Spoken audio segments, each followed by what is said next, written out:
Rent is too damn high. Rent prices are rising, and more Americans are struggling to pay their rent. More and more Americans are renting than ever before, and a combination of rising rents and stagnant wages is making it harder for many to keep a roof over their heads. It's a vicious circle. Higher rents are squeezing people on low incomes, and they're also hit by a drop-off in public housing stocks. Middle to high-income earners who can't afford to buy houses are competing with the low-income earners and migrants for the rental stock that's available, and that drives up prices. Welcome to America, where 85% of the population lives paycheck to paycheck. Rent and housing prices are out of control. All the big cities, but even cheaper, more rural states have seen massive increases in rents in the past 5 to 10 years that do not keep pace with the stagnating wages. From fast food workers to shuttle bus drivers, many Americans aren't able to afford to house or pay the bills on current wages. In today's America, the middle class is dead. You are either rich or poor. The American dream was that you could work 40 hours a week with a livable wage and be able to pay your bills, but prices keep going up while wages stagnate for most. How messed up is it that most Americans don't even have $400 for an emergency? And as millennials can't afford to buy houses because of student loans, they are forced into the rental market when previous generations would have been in the starter home market. So the rental market gets bid up while single-family starter homes go down the tubes. The only thing that can fix this is a massive economic and social collapse. Far greater than the Great Depression. That is the only reset button. Make no mistake about it. History will recall baby boomers as the generation that destroyed Western civilization. And anybody paying attention knows that Western civilization is in decline, and on its way out. Welcome to the Atlantis Report. When 2010 New York State gubernatorial candidate Jimmy McMillan branded his campaign with "The rent is too damn high," the phrase became a viral sensation. In many cities around the country, the rent is, indeed, too high. There is no city in America that a family of 4 with 2 adults earning minimum wage can afford an apartment. Under the title "The Rent's Too High," economist Peter Schiff wrote in a recent blog, according to a report from the Joint Center for Housing Studies of Harvard University, 1 in 4 renters are paying more than half their income on housing. This equates to 10.9 million renters. And millions of additional renters are categorized as cost-burdened, meaning they pay 30% or more of their income on rent.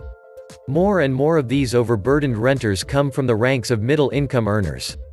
Nearly 56% of renters earning between $30,000 and $45,000 a year were cost-burdened as of 2018, up 5.4 percentage points from 2011. Among those in the $45,000 to $75,000 annual income earners, the share of overburdened increased 4.3 percentage points to 27%. Why are so many Americans struggle with rent when this is the greatest economy in history? Perhaps because it's not the greatest economy in history. According to MarketWatch, the rise in rents has not kept pace with incomes. There is also a distortion in the rental market that is causing a shortage in lower rent units. According to MarketWatch, there's been a surge in demand for rental units among high-income Americans. As a result, construction activity has concentrated on the upper end of the market, with builders focusing on building amenity-rich apartment buildings in popular neighborhoods designed to appeal to this higher-income renter, and fetch a higher rent. Institutional investors have also bought up a larger share of the country's rental housing stock, renovating many of these units in order to convert them into properties that can charge a higher rent. In other words, there is a luxury rental bubble. And like other asset bubbles, the Fed helps make it possible. Construction activity is driven by low-interest loans made possible by the Fed's manipulation of the interest rates. We saw the same phenomenon in the early 2000s. Cranes sprung up like trees across America as builders rushed to construct luxury towers. It was a boom, up until the point that it was a bust. The shift in the rental market toward high-income luxury buildings is just one more indication of the bubble economy. It's not only putting the squeeze on the average Joe, it is also eventually going to pop. What is causing this rent unaffordability? I'd say it is a combination of lack of supply, as the supply overall has not been keeping up with the population growth. With millions and millions of migrants legal and illegal. Landlords in the big cities prefer to list their properties on Airbnb rather than rent it on a monthly basis. Foreign speculators buy out whole floors through proxies. Economic immigrants backdoor their way into affordable housing. Elected officials turn a blind eye for reasons, and everybody hopes for the best. The free market is good, but this is outright just one-sided trade deals for goods and services. Time to think about who is really in charge of your productivity, you or them. Rents keep going up also, because property taxes keep going up, municipal employees giving themselves fantastic salaries, pensions, and health benefits. The government keeps taking. But wages are stagnating. Something's got to give. Ownership is deliberately becoming out of reach for many, while rent is all that is left. And even if you buy a home, you never own it. You just rent from the state and county. All the upkeep and the improvements are for their benefit only to raise taxes. Stop paying the property taxes after you pay off your mortgage, and they'll show you who really owns the property. Rents never came back down after the housing crisis because of the Fed monetized the bank's debt and even paid them 25 basis points on their excess reserves. People who are not landowners keep voting in more taxes, and the list of why higher rents are needed goes on and on. Renters can be destructive if they get evicted for non-payment of rent. This also adds to the cost of renting to people. You have to, by law, repaint the unit and have carpets cleaned every time the unit is vacated. Carpets often need to be replaced.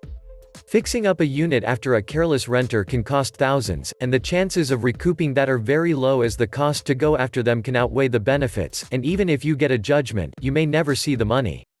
Often the damage does not stop in the unit. It often spills to the outside also.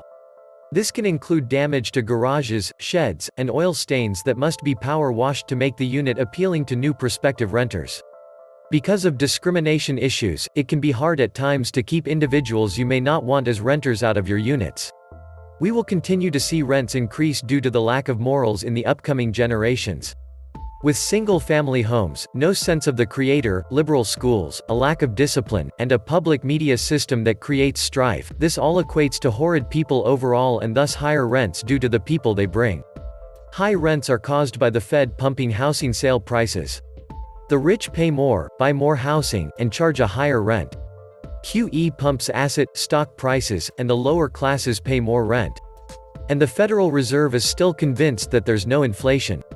Over the last few decades, a great amount of wealth flowing into paper promises rather than tangible assets has masked true inflation, but it is everywhere.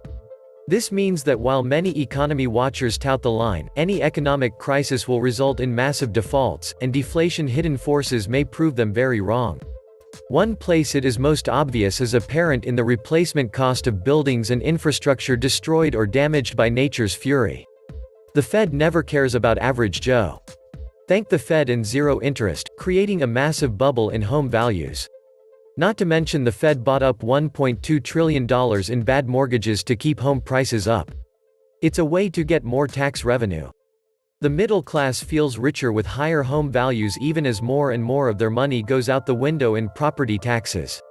Uncontrolled inflation of 3% to 25% per year in housing, healthcare, tuition, decent food, stuff to survive. Just because the jiggered government stats reflect nothing important to 95% of individuals and families doesn't mean the Fed isn't screwing everybody over. Very clever, those central bankers. They've figured out how to apply inflation to one economic sector at a time, so most people will hardly notice it, until they choke on it, which is the obvious objective. Renters, indirectly, pay for the Obama's QE insane house prices and exponentially increasing property taxes. Landlords pass on these expenses until the renters can no longer pay. We are at that point now.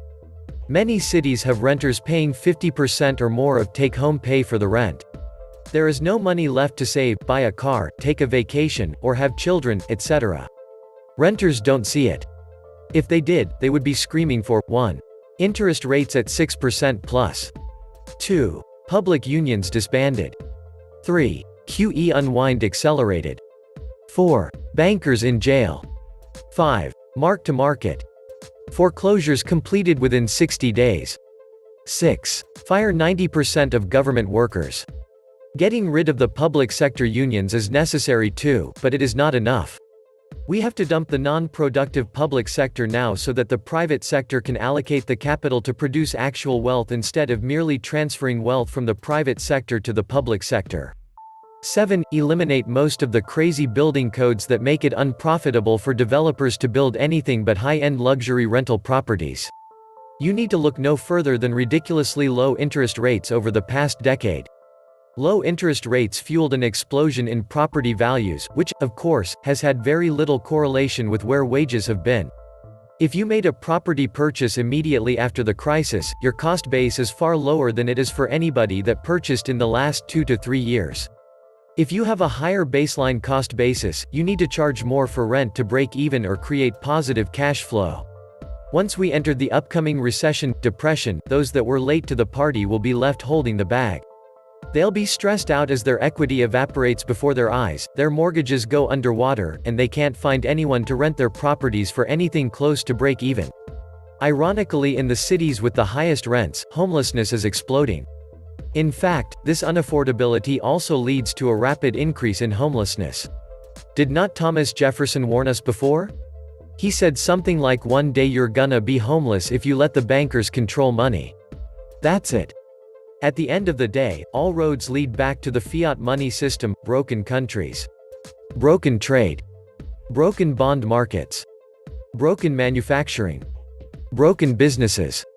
Broken housing markets. Broken people. Malinvestments. Wealth inequality. Big government. Mass immigration. Wars. Even climate change. Self-reliance 101, every man should be his own government, and he should be a landowner. Ralph Waldo Emerson. This was the Atlantis Report. Please like, share, and subscribe. Thank you.